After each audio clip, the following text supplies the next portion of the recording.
함께 우리 잠시 기도하도록 하겠습니다. 하나님 아버지, 저희가 하나님의 도움을 간구하오니 저희를 그냥 내버려 두지 마시고 주의 성령으로 인도하셔서 우리가 이 말씀을 들을 때에 깨닫게 하시고 또 하나님께서 우리에게 무엇을 원하시는지 잘 이해하며 그래서 하나님 기뻐하시는 삶을 사는데 필요한 영양분들을 저에게 공급하여 주시고 우리가 더 하나님 앞에 가까이 나아갈 수 있도록 우리를 인도하여 주옵소서. 예수 그리스도의 이름으로 간절히 기도합니다. 아멘.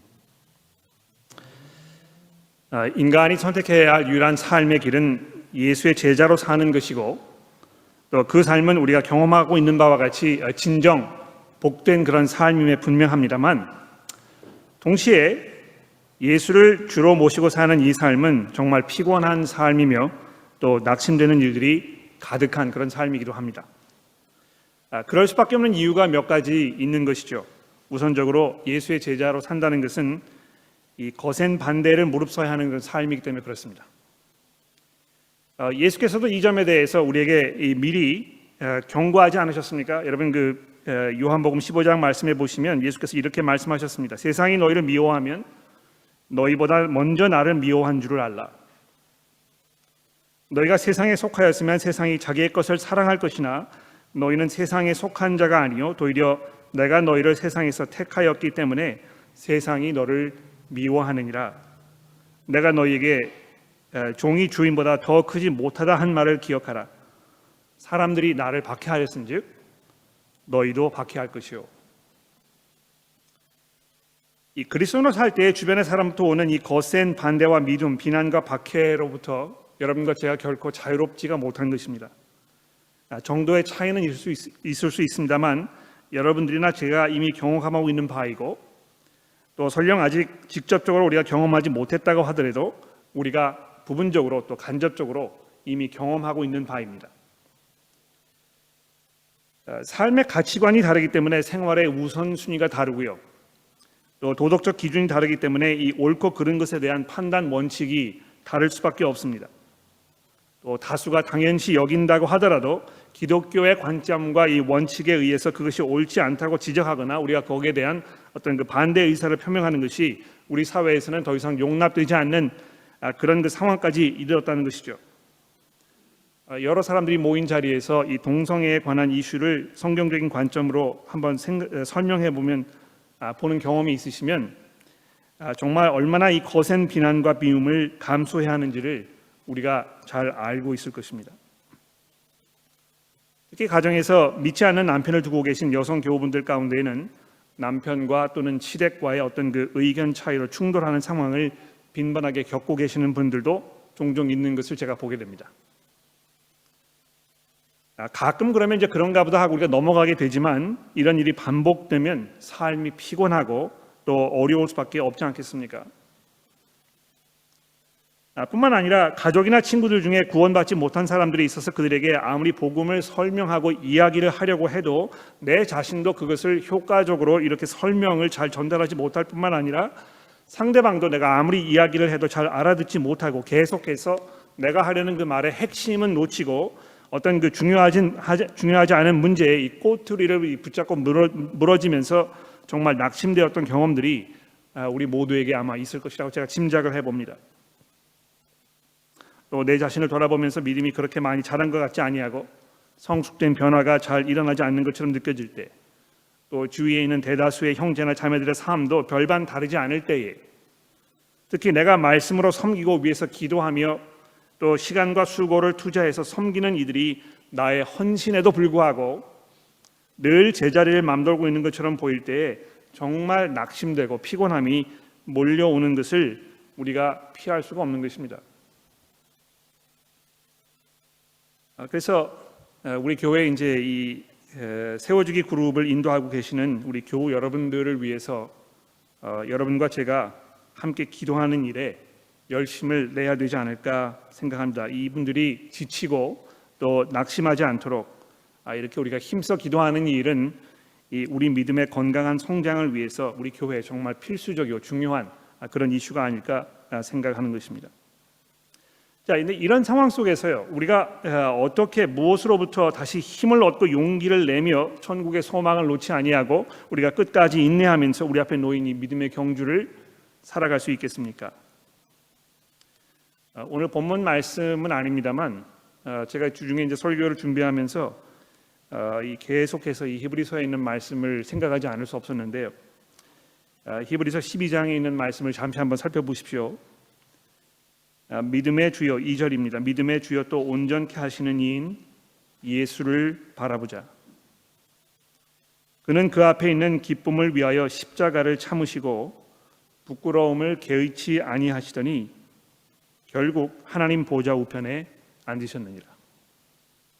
너희가 피곤하여 낙심하지 않기 위해서 죄인들이 이같이 자기에게 거역한 일을 참으신 일을 너희가 생각하라. 이렇게 이 히브리서의 저자가 우리에게 권면해주고 있습니다. 이 부분을 기록하면서 아마 오늘 설교의 본문인 이 마태복음 26장 47절 이하의 말씀을 이분이 묵상하지 않았나 제가 이렇게 짐작을 해봅니다. 이 말씀에는, 오늘 본문 말씀에는 이 죄인들이 예수 앞에 나와서 그분을 거역하고 그분을 실망시키고 불타오르는 어떤 그 적개심으로 무례하게 되었는가, 또 그 와중에도 예수께서 그 모든 것을 참아내시면서 어떻게 굳건하게 하나님의 그 뜻에 순종하시는 삶의 길을 걸어가셨는가에 대해서 우리에게 증거해주고 있습니다. 네, 여러분, 히브리서의 저자가 말씀하고 있는 것처럼 이 순간에 예수님을 생각할 때 그분께서 이 모든 것을 참아내시면서 인내하시고 그 길을 걸어가셨던 그 모습을 우리가 기억할 때에 바로 그것이 여러분과 저에게 힘이 되어서 우리가 피곤하고 낙심되는 일을 겪을 때에 그것을 견디게 해줄 것이라고 이 말씀하고 있는 것입니다. 그래서 이거 이제 오늘 본문 말씀이 이 목양적 가치가 있다 이제 이렇게 얘기하는데, 그 pastoral importance, 목양적인 가치가 아주 농후한 것입니다. 우리가 이 말씀을 묵상하면서 지금 우리에게 꼭 필요한 이 영적 재충전의 시간, 또 이 풍성한 그 위로가 우리 마음속에 찾아오기를 기도하면서 우리 이 본문 말씀을 잠시 한번 살펴보도록 합시다. 이 말씀을 보시면 정말 예수께서 이 최악의 상황을 만나셨다는 그런 그 상황적 설명과 또 그 상황 속에서 그분께서 어떤 모습을 보이셨는가를 우리에게 좀 증거해주고 있습니다. 아마 이 자리에도 정말 많은 어려움을 겪고 계시고 또 큰 고통 중에서 신음하며 하나님 앞에 기도하는 마음으로 이 자리에 나오신 분들 계실 텐데요. 잠시 나의 그 상황을 좀 접어두고 우리 예수께서 어떤 상황에 처하셨었는지 우리 잠시 한번 생각해 보도록 합시다. 이 본문 속에 네 그룹의 등장인물들이 등장을 하는데요. 우리 차례대로 잠시 한번 살펴보도록 그렇게 하겠습니다. 가룟 유다가 이제 제일 먼저 등장하죠. 47절에 마태가 그에게 12 중에 하나인 유다라는 이 보충 설명을 붙여놓으면서 이 사람을 이제 등장시키고 있습니다. 12 중에 하나라 이렇게 설명을 하지 않아도 우리가 이미 잘 알고 있을 텐데 구태여 여기 이렇게 소개하는 이유가 무엇이겠습니까? 12 중에 하나, 예수께서 손수 뽑으셨던 이들 중에 가장 가깝고 또 가장 가까이 두셨던, 가장 귀하게 여기셨던 이들 중에 한 사람, 가장 가까이서 예수를 경험했기 때문에 그분이 무엇보다도 어떤 분이신가를 잘 알고 이해했어야 할 바로 그 유다라고 마태가 지금 힘주어서 말하려고 하는 것입니다. 또 이 48절에 보십시오. 그 이름을 말하지 아니하고 예수를 파는 자 이렇게 부르고 있지 않습니까? 이것도 역시 이 안타까운 상황을 더 큰 슬픔으로 우리 마음속에 각인시켜주고 있습니다. 무엇보다 이제 이게 그 문자적으로 우리가 해석하면 예수를 넘겨줄 자라 이런 그 뜻인데요. 마치 예수께서 자기 것인 양, 자기가 마음대로 사고 팔고 있는 자신의 소유물인 양 이렇게 생각하고 있는 이 유다의 매정함이 여기 스며 있는 것입니다. 뿐만 아닙니다. 48절에 보십시오. 유다가 이미 내가 입 맞추는 자가 그이니 라고 예수를 붙잡으러 온 그 사람들과 이미 암호를 정해 두었다고 설명해 주고 있습니다. 여러분, 그 입 맞추는 것이 친근함에 하다는 것의 최고의 표현이기 때문에 유다의 이런 행동이 더욱 비정하게 느껴집니다만 그것보다 더 큰 의미의 이 아이러니가 여기에 담겨 있는데요. 여러분 그게 보이십니까? 시편 2편 12절 말씀해 보시면 시편 기자가 여호와 하나님께서 기름 부으신 왕 그의 아들에게 입 맞추라고 온 세상 사람들을 향해서 특히 이 세상 군왕들을 향해서 부르고 있습니다. 또 그렇게 하지 아니하면 즉 이 아들에게 입 맞추지 아니하면 진노하심으로 너희가 길에서 망하리니 그의 진노가 급하심이라 이렇게 경고하고 있는 것입니다. 그러니까 빨리 하나님께서 임명하신 이 세상의 통치자이신 이분에게 돌아서서 그분에게 무릎을 꿇고 그것만이 아니고 그분에게 나아가서 입을 맞추라고 이렇게 지금 시편 기자가 우리에게 권면해주고 있는데요. 이렇게 보았을 때 이 메시아에게 입을 맞추는 것이야말로 하나님을 향한 진정한 예배의 모습이라고 우리가 얘기할 수 있겠죠. 그렇죠? 하나님의 진노하심을 피할 수 있는 유일한 길이 되는 것입니다. 그런데 유다는 공교롭게도 그 방법을 선택하여 자기의 구주로 오신 그분을 악한 자들의 손에 넘겨주려 하였으니 그의 이 악한 의도에 이 밑도 끝도 없는 그의 그 의도가 우리 눈에 보이지 않습니까? 유다가 49절에서 랍비여 안녕하시옵니까? 라고 내뱉은 이 인사의 말 속에 숨겨있는 이 아이러니도 생각해 보십시오. 여기 안녕하시옵니까? 라는 이 말은요 문자적으로 기뻐하십시오 하는 말입니다. 성경에 기뻐하라 이제 이렇게 여러 번 이야기하고 있는데요. 그때 그 사용됐던 그 단어가 지금 여기 이렇게 사용되고 있는 것입니다. 물론 이 말이 이 히브리어의 샬롬 평화가 있을진저 하는 어떤 그 인사치의 말임에 분명합니다만 지금 이 순간 기쁨이 있을 수 없고 평화가 소진되어 고통과 상처만이 있는 이 순간을 이렇게 부르고 있는 유다의 이 잔인함과 이 매정함 그 앞에서 예수께서 과연 어떤 심정이셨는지 여러분 상상이 가십니까? 아마 유다의 멱살을 붙잡으면서 어떻게 내가 나에게 이럴 수가 있겠느냐 그에게 달려 들으셨을 법한데요. 그렇게 하지 아니하시고 50절에 보시는 대로 친구여 이렇게 부르고 계신 것입니다. 아직도 예수께서는 유다에게 또 한 번의 회개의 기회를 주고 계십니다만 내가 무엇을 하려고 왔는지 행하라 하는 이 말씀에서 아버지 하나님의 그 뜻에 믿음과 순종으로 온전히 자신을 맡기고 계시는 그 모습을 우리가 동시에 보게 되는 것입니다. 여러분 믿음이라는 것은 하나님의 뜻을 구하였을 때 이 고통과 희생이 따르더라도 그것을 피하지 아니하고 거기에 순종하는 사실이라는 것을 예수께서 지금 여러분과 저에게 직접 보여주고 계신 것입니다. 그렇지 않습니까?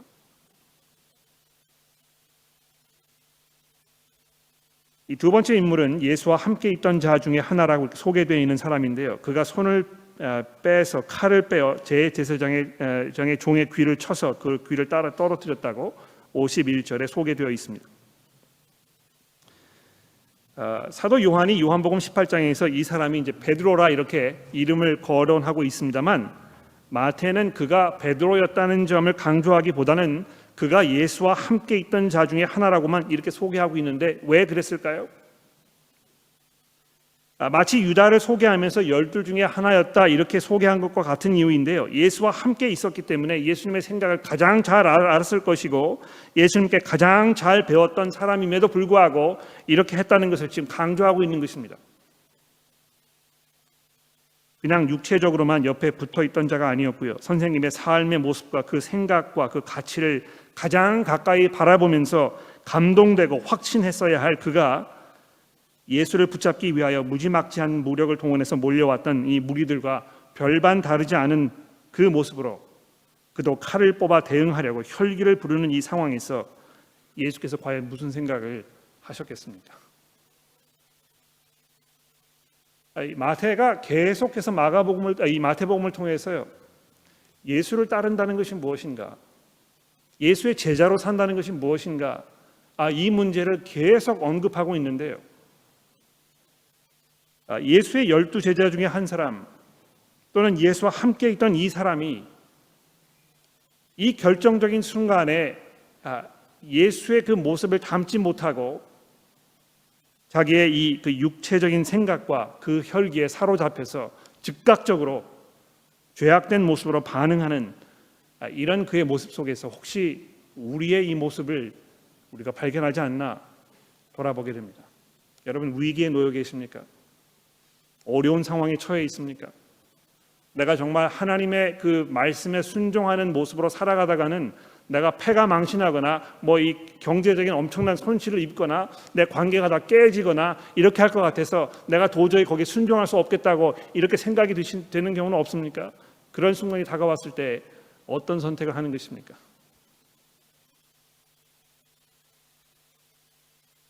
아마 이 순간 예수께서 3년이라는 긴 세월이 무의미해지는 것 같은 절망을 느끼셨을 수도 있을 것입니다. 특히 이 제자가 지난 3년 동안 결정적인 순간이 왔을 때마다 실망에 실망을 가져다 주는 이런 실수를 반복했던 그런 사람이 아닙니까? 또 여기서 그치지 아니하고 불과 몇 시간 후에 나는 예수라는 사람을 알지도 못한다고 부인하는 지경에까지 떨어질 것조차도 예수께서 이미 알고 계시지 않았습니까? 이 모든 것이 수포로 돌아가는 것 같은 비통함에 아마 쓰러지실 법도 했을 것입니다.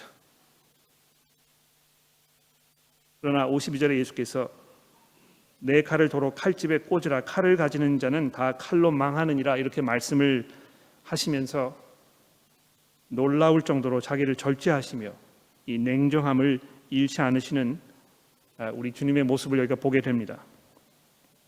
여러분, 여기서요, 그 칼을 가진 자는 다 칼로 망한다 하는 이 말씀 우리 잠시 한번 생각해 봅시다.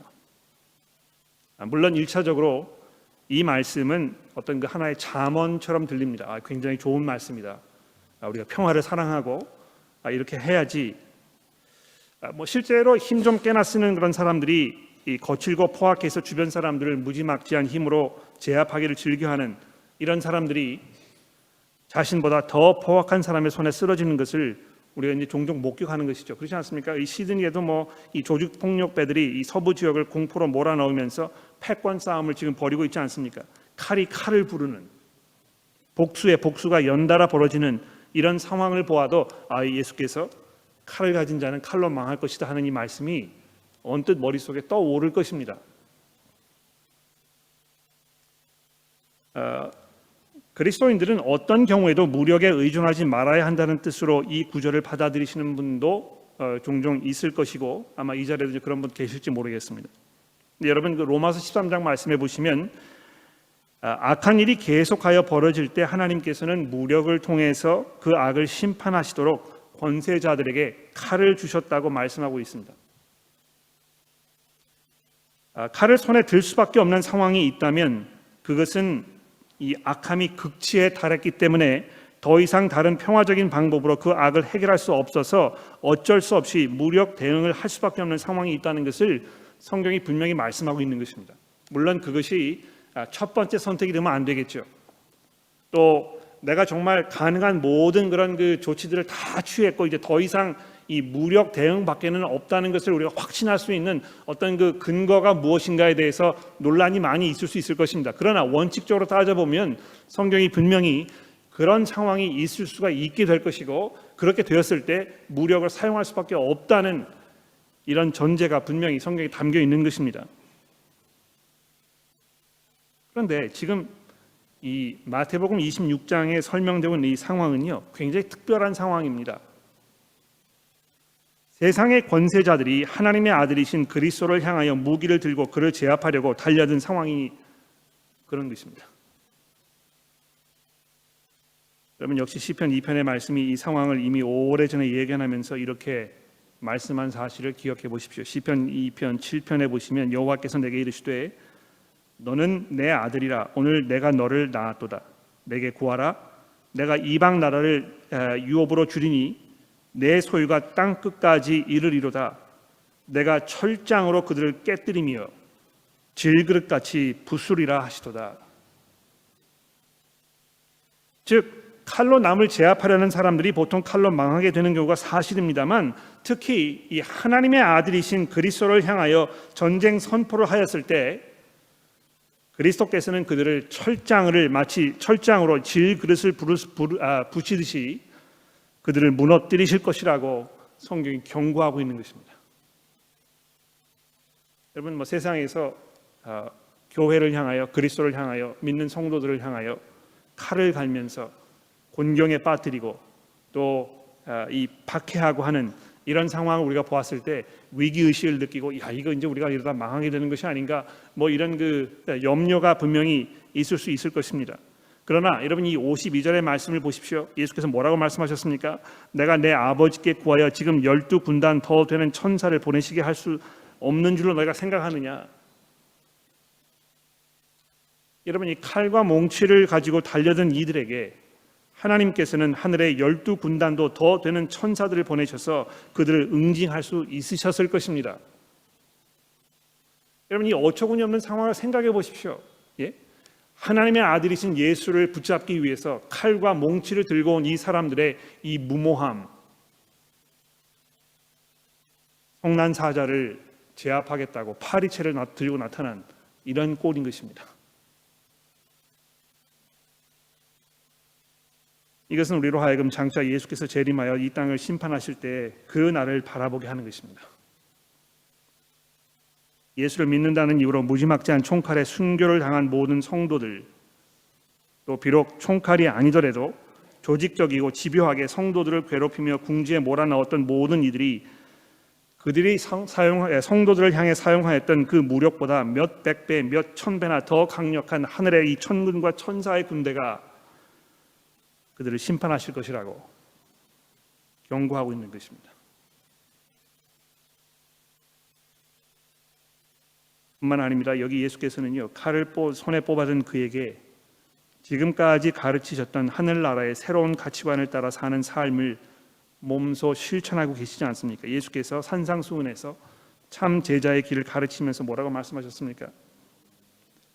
또 너희는 눈은 눈으로 이는 입으로 갚으라 하였다는 것을 들었으나 나는 너희에게 이르노니 악한 자를 대적하지 말라.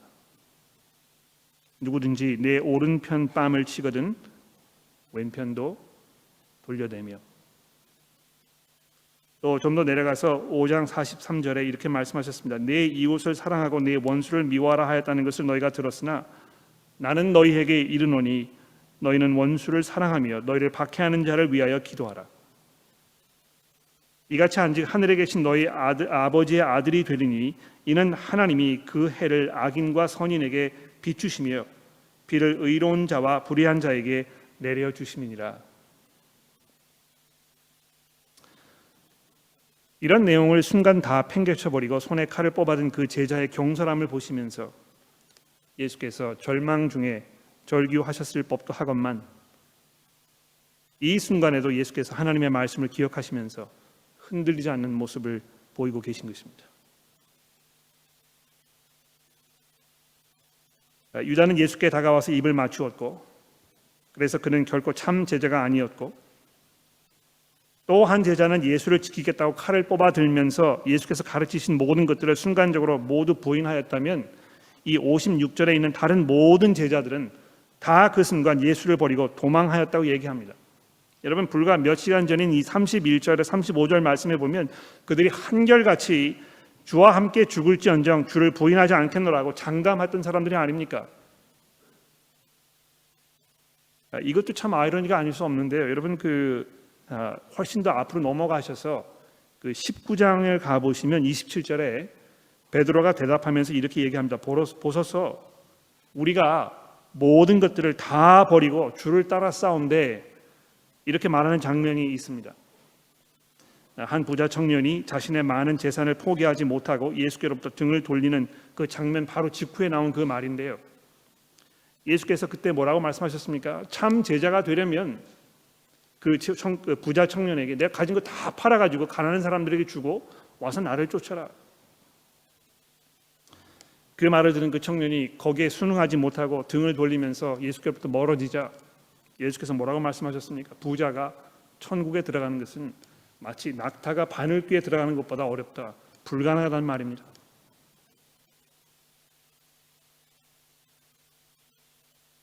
그래서 예수께서 참 제자가 되려면 자기를 부인하고 십자가를 지고 예수를 따라야 한다고 말씀하신 것처럼 이 제자들이 모든 것을 버리고 예수를 따른 것처럼 보였는데요, 결국 마지막 순간에는 그들은 자신들이 예수의 제자라는 사실마저도 던져버린 채 달아나 버린 것입니다. 정말 모든 걸 다 버렸어요. 그렇죠? 예수의 제자라는 것까지 버린 것입니다. 그 자리에 홀로 남으신 예수께서 도망치는 제자들의 멀어지는 뒷모습을 보면서 무너지셨을 법도 합니다만, 우리 주님께서 그러지 아니하시고 자신을 잡으러 온 이 성난 무리를 어떻게 대하셨습니까?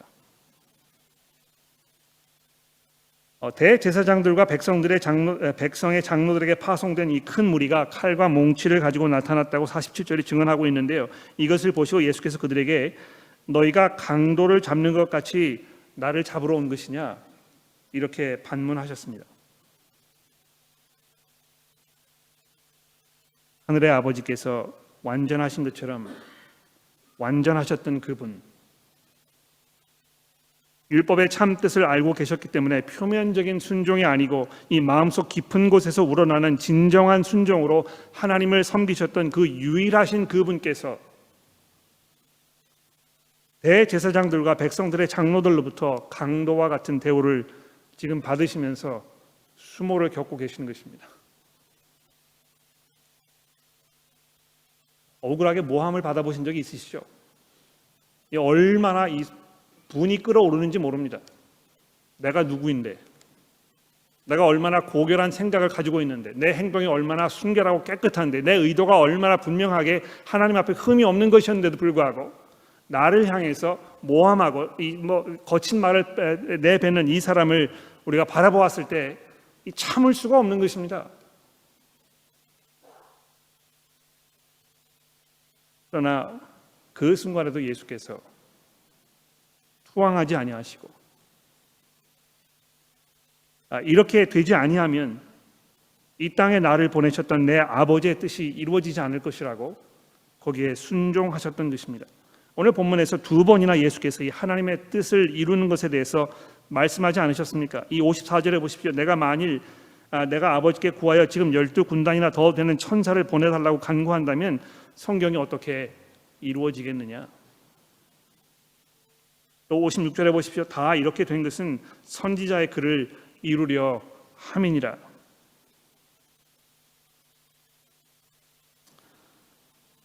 이 본문 말씀은요, 하나님의 아들을 무력으로 제압하려는 인간의 그 무모함과 그것을 관철시키기 위해서 배반과 음모와 거짓과 포악함을 불사하면서 달려드는 이 세상을 바라보시면서 바로 그런 자들을 하나님과 화해시키기 위하여 그들이 하나님께로부터 용서를 얻을 수 있는 길을 열시기 위해서 그들의 그 어리석음과 무지와 오만함의 대가인 하나님의 심판을 그들 대신하여 감당하시기 위해서 홀로 그 자리에, 그 고통의 자리에 서셨던 우리 주님의 사랑과 그 신실함에 대한 이 증언인 것입니다. 아버지의 뜻을 이루시려고 예수께서 이 길을 선택하시고 죽음의 길을 가셨습니다. 마태가요, 예수께서 이 땅에 태어나신 그 첫 순간부터 그 아들을 보내신 하나님의 아버지의 뜻에 대하여 무엇이라고 증언하였습니까? 천사가 마리아에게 나타나서 내가 아들을 낳으리니 그 이름을 예수라 하라. 이는 그가 자기 백성을 그의 죄에서 구원할 자임이라. 또 좀 더 내려가서 이 모든 일이 된 것은 주께서 선지자로 하신 말씀을 이루려 함이니 이르시되 보라 처녀가 잉태하여 아들을 낳을 것이요 그 이름을 임마누엘이라 하리라 하셨으니 이를 번역한즉 하나님이 우리와 함께 계시다 함이니라. 여러분 이 상황을 좀 생각해 보십시오. 하나님께서요 우리와 함께 하시기 위하여 그 아들을 이 땅에 보내시지 않았습니까? 그런데 그 아들과 함께 하였던 이 모든 사람들이요 다 예수를 버리고 도망간 것입니다. 하나님께서 그들과 함께 하시기 위하여 여기 찾아오셨는데도 불구하고 그 순간 하나님을 등지고 달아나려는 인간의 그 본성이 여기에서조차도 끝까지 그 결실을 맺고 있는 것입니다.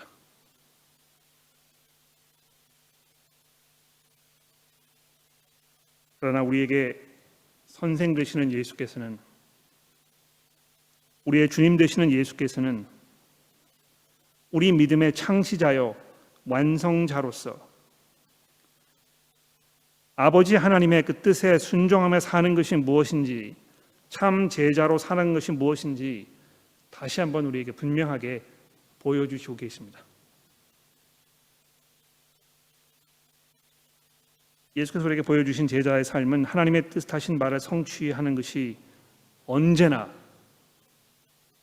고난을 수반하고 또 그 뒤에야 비로소 성취되며 그 후에야 영광이 나타난다는 사실을 우리에게 말씀해 주고 있습니다. 영어에 이제 그런 표현이 있죠. No pain, no gain. gain이란 말이 얻는다는 말이죠, 그렇죠? 근데 고통이 없으면 얻을 수가 없다는 것입니다. 근데 분명히 예수께서 지금 그것을 우리에게 말씀해 주시면서 예수 믿는 사람의 삶이 그렇다는 것을 지금 우리에게 설명하시는 것입니다. 모든 고난과 고통과 피해 입는 것을 아무런 대응 없이 모두 받아들이고 잠잠히 있어야 되는 것만은 아닙니다만, 이 고난과 이 고통만은, 지금 이 순간 예수께서 경험하셨던 이 고난과 이 고통만은 하나님께서 뜻하신 것이 성취되기 위하여 반드시 일어나야 하는 일이었기 때문에 예수께서 그것을 조용히 감당하셨던 것입니다. 정말 예수께서 장엄한 모습으로 모든 사람들을 압도하시면서 이때에 엄청난 힘을 발휘하시면서 자기를 잡으러 왔던 이 모든 사람들 다 제압해 버리시고 정말 이 순간 하늘의 천국과 천사들이 나타나서 하나님의 승리를 선포하고 이렇게 하였으면 얼마나 좋았을까요? 아마 인간의 생각으로 이 복음서가 쓰여졌다면 아마 그런 결론에 이르렀어야 마땅할 것입니다. 그러나 하나님께서는 그 뜻하신 바를 이루시기 위해서 죄인들을 용서하셔서 자기의 자녀로 삼으시고, 그래서 우리와 함께 영원토록 거하시기 위하여 이 길을 선택하셨던 것입니다. 그 아들의 고난을 통해서, 그 고통받는 이 아들의 그 고난을 통해서, 또 그 모습을 바라는 여러분 모두가 또 저와 함께 우리의 승리가, 우리의 영광이 일시적인 고난과 고통을 겪지 않으면 안 되는 것이구나, 이거 얘기해 주고 있다는 것입니다. 하나님께서 항상 인간의 나약함을 통해 일하신다고 성경이 말씀하고 있지 않습니까? 여러분 그 고린도 후서의 말씀 기억하십니까? 고린도서 2장에 보시면 사도 바울이 이렇게 얘기합니다. 형제들아, 내가 너희에게 나아가서 하나님의 증거를 전할 때에 말과 지혜의 아름다운 것으로 하지 아니하였나니 내가 너희 중에서 예수 그리스도와 그 십자가에 못 박히신 것 외에는 아무것도 알기로 작정하지 아니하였습니다.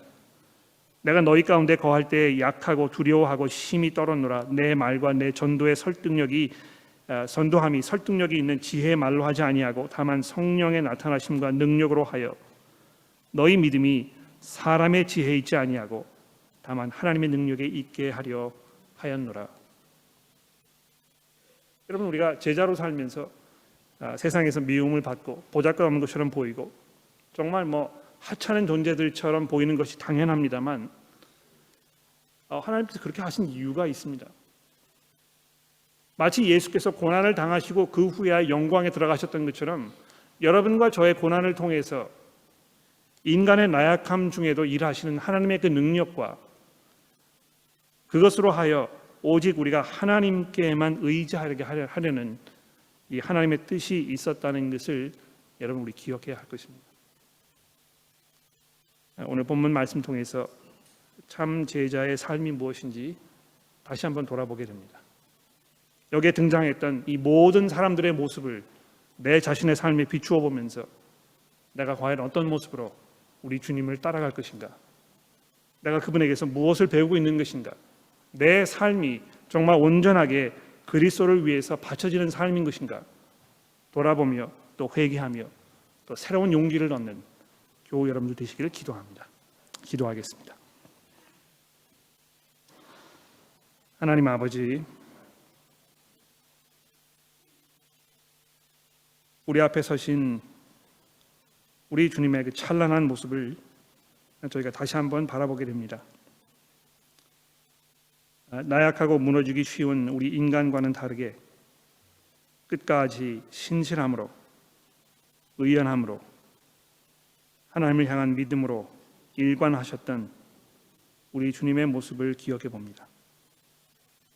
하나님, 저희는 그렇게 할 수 없고 또 그래서 매 순간 넘어지며 실패하지만 히브리서의 저자가 우리에게 권면하였듯이 우리의 실패와 우리의 나약함에서 눈을 들어 우리를 앞서가신 예수 그리스도를 바라보게 하시고 그분을 생각할 때마다 매 순간 우리에게 주시는 하나님의 그 능력과 은혜를 우리가 경험하도록 도와주옵소서. 예수 그리스도의 이름으로 간절히 기도합니다. 아멘. 함께 찬송하겠습니다.